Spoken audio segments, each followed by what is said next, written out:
Guess who's back? Back again. Gibby's back. Tell a friend. I'm back. I'm back from Barcelona. I've had a week's holiday. That was really, really good. I had a really good time in Barcelona.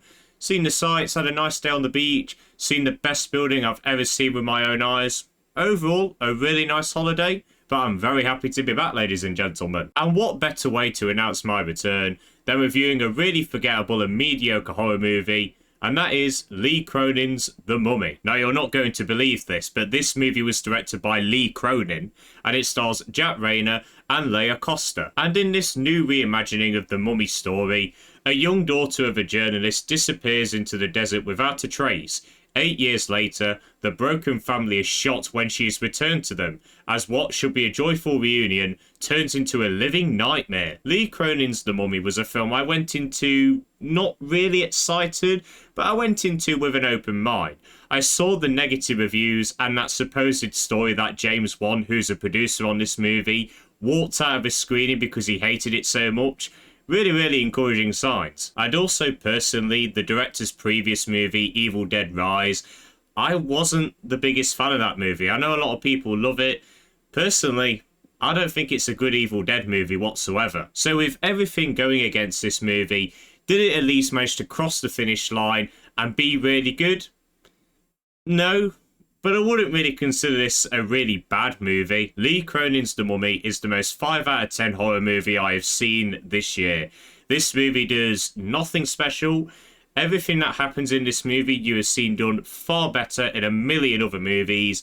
And it is one of those films where as soon as I've uploaded this review, I will forget about completely. Now, I will say the idea of this movie is really, really strong. I would love nothing more than a modern horror retelling of the Mummy story. That has so much potential.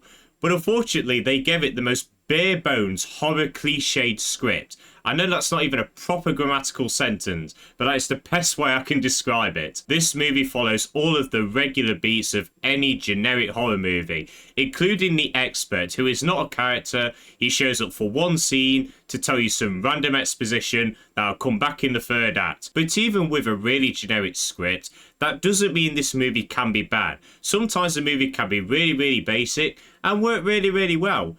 Unfortunately, I don't think this movie worked that well in the story department. And that's mainly because the characters in this movie, especially our protagonists, are not that interesting. The family was just the most bare bones family imaginable in a horror movie. The dad's a journalist, he works on the news. The woman is a doctor, she's not at home a lot and she blames herself for what happened to the daughter. That's kind of something a little interesting. And then throughout the movie, even though there are worrying signs with the daughter, she doesn't want to let her go because of what happened. The mother was literally the only character I was invested in within this movie. And then you have this B-plot with this detective, and that was just really, really boring. Even though it was there to continue the story and introduce new things to it, I just really did not care about her character. And because you don't care about the main characters, this movie is not scary whatsoever. There was one scene that was very tense, and that's because it was showing what was happening to someone in the past, and it was showcased in a really creepy manner. That was the only time I felt some sense of tension. The way this movie tries to scare you is through shock factor, through the blood and gore effects. And don't get me wrong, the gore effects, the makeup, the sound design that accompanies them was easily the best part of this movie. They looked absolutely fantastic and very realistic. But it didn't scare me. It just made me go, ooh, ooh. And because you don't care about the characters and the scares, this movie can feel really, really boring. And that's also because of the really, really bad pacing. When I was looking at showtimes for this movie, I saw that it was 2 hours and 10 minutes long. And that really surprised me because I thought this film was going to be about 100 minutes, maybe pushing 110.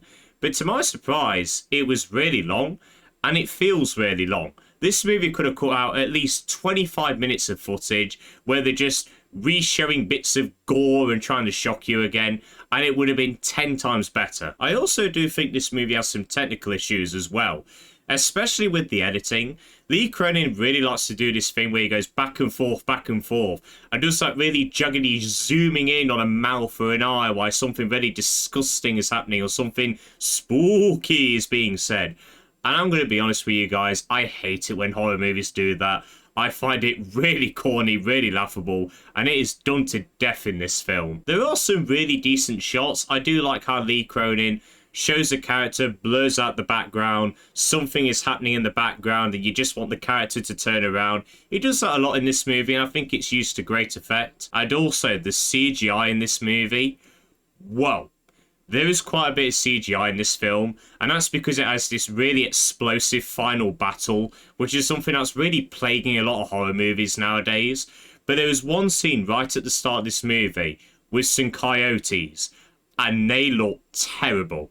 They looked absolutely terrible. They looked like they deserved to be in a sci-fi movie. I also do think the acting has some issues as well. Literally every element of this film, barring the makeup, has issues. I do think some of the acting was really, really great. Some of it was really, really boring though. Jack Reynor didn't really seem like he was caring that much in this movie. He just plays a generic dad, and there was some moments where he should be reacting really, really shocked and really, really disturbed, and he just looks at something like Laia Costa, who really impressed me in the film Victoria. If you haven't seen that film, check it out. It's a really, really good movie.